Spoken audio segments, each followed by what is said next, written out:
Hoje a gente vai mergulhar na vida e nas ideias de uma das figuras mais, prolíficas e polêmicas do século XX, Murray Rothbard, um economista, historiador e filósofo político que com certeza não passava despercebido.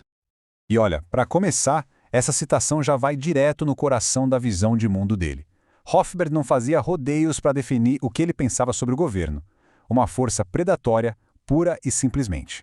É que Rothbard não se encaixava em uma caixinha só. Ele passeava pela economia, pela história, pela filosofia, sempre construindo um sistema de pensamento que batia de frente com quase tudo que era considerado padrão na sua época. Bom, o primeiro pilar para a gente entender o pensamento do Rothbard é a sua paixão pela escola austríaca de economia. Ele não só defendeu essa tradição, como pegou as ideias e expandiu de uma forma super sistemática. A análise dele sobre a Grande Depressão é um exemplo perfeito disso. Enquanto a visão mais comum, aquela inspirada por Keynes, culpava o livre mercado, Rothbard foi na contramão.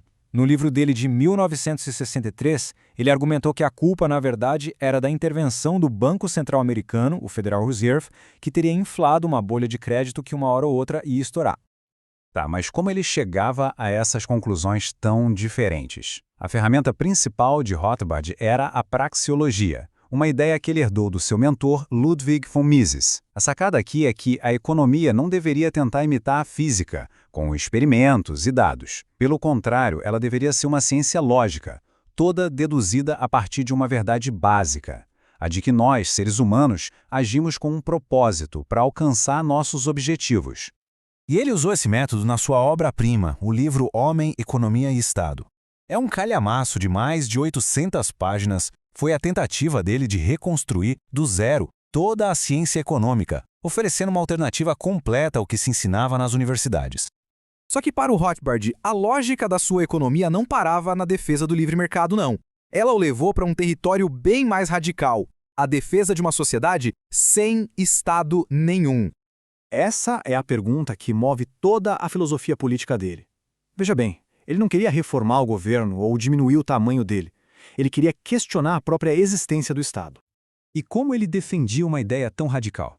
Basicamente, Rothbard construiu seu argumento em cima de 3 princípios éticos. Primeiro, autopropriedade. Cada pessoa é dona de si mesma. Ponto. Segundo, apropriação original. A propriedade privada só é legítima se alguém mistura seu trabalho com algo que não tinha dono antes. E por fim, o mais famoso de todos, o princípio da não agressão. É sempre errado iniciar violência ou fraude contra a pessoa ou a propriedade de alguém. Certo. E na prática, como seria isso? Numa sociedade anarcocapitalista, não existiria imposto, que para ele era simplesmente roubo. Todos os serviços, inclusive segurança, justiça e defesa, seriam fornecidos por empresas privadas, competindo num mercado livre, tudo baseado em contratos voluntários. Mas veja bem, o Rothbard não era só um teórico. Ele foi um ativista incansável, sempre buscando alianças para levar suas ideias adiante. E isso levou por um caminho político, fascinante e cheio de reviravoltas. A trajetória dele foi muito pragmática e às vezes surpreendente. Começou lá com a velha direita, que era contra o intervencionismo. Depois, durante a Guerra do Vietnã, ele chocou todo mundo ao se aliar com a nova esquerda.